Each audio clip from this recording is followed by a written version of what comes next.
Okay, we've got our enemy. All we've got to do is get him to fight back. So we're going to create, go to resources, create object. Let's move this here. And this is going to be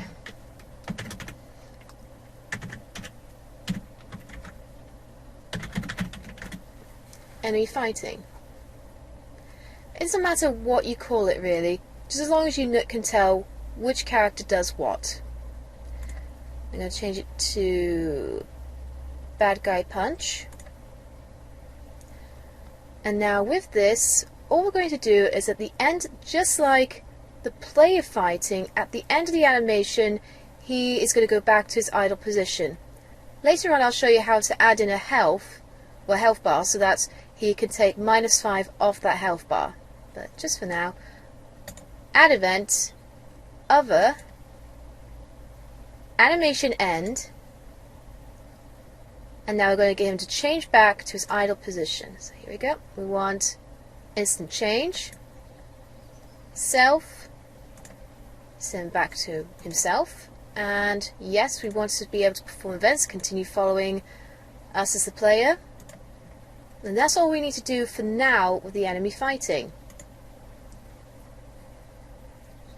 In the enemy, we're going to add a few collisions. So now, add event, collision, and now set it to, let's see, we want it to collide with the player.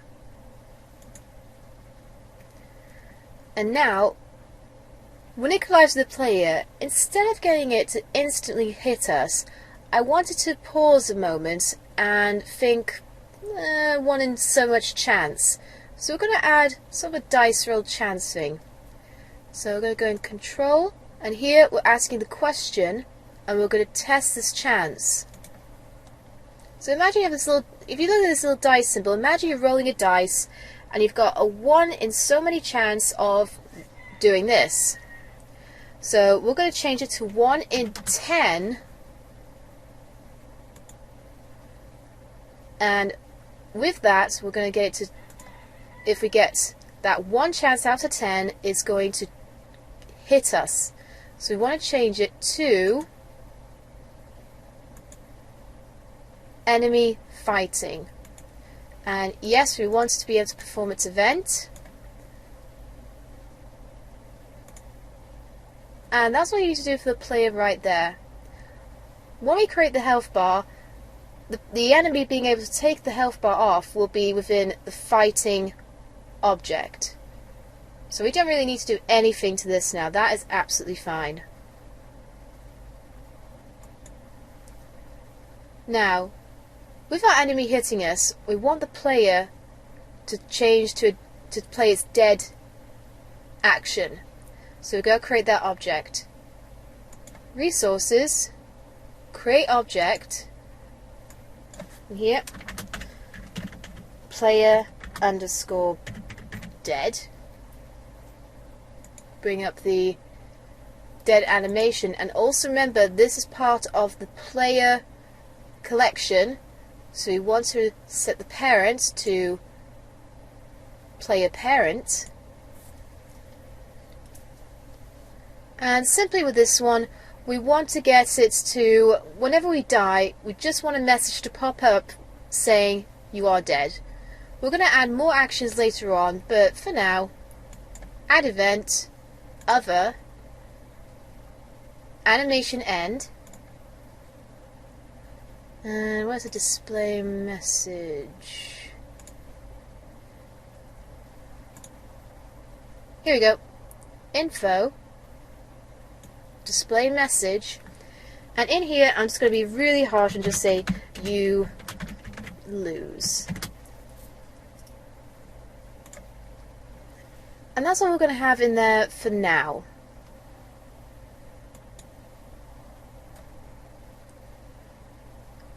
So next, we're also going to set our enemy in his dead position as well. We're going to set up a score so that every time we kill the enemy, we get a score. So again, resources, create object,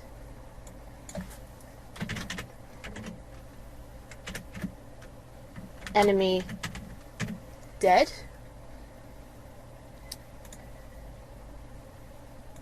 Change to a death position.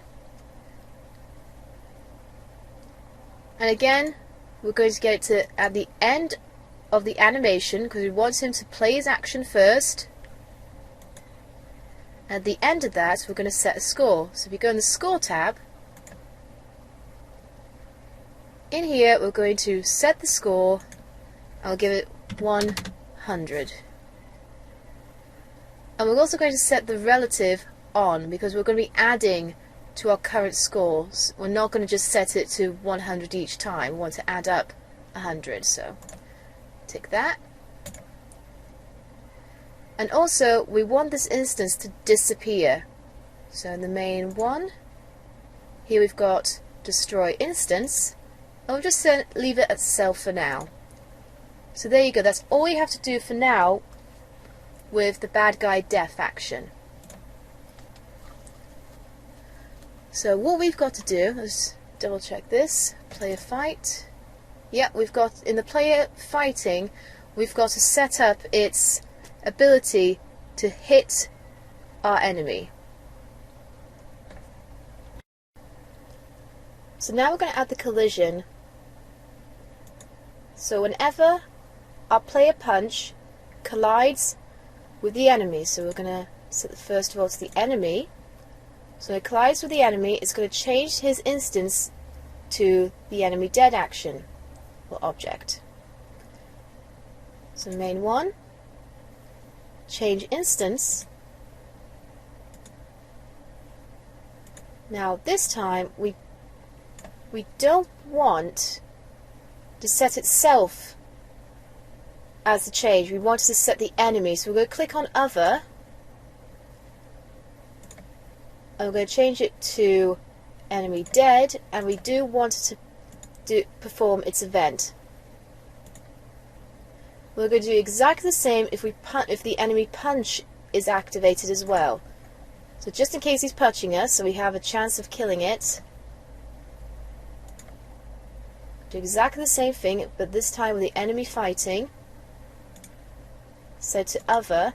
When you set it as other, you are clearly saying, I'm not doing it to myself, I'm doing it to the other object, which will be the enemy one. So we're going to set it to enemy dead, and yes. So hopefully that's all we need for now. So let's test this out. So I'm going to click OK. Let's play this out.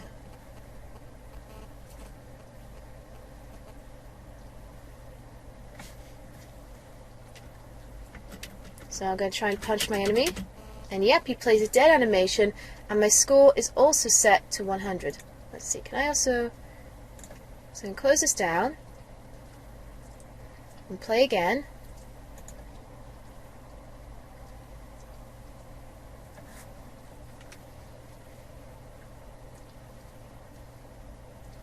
Now this time I'm going to see if the enemy will punch me, so I'll move a bit closer. So there you go, he's hitting.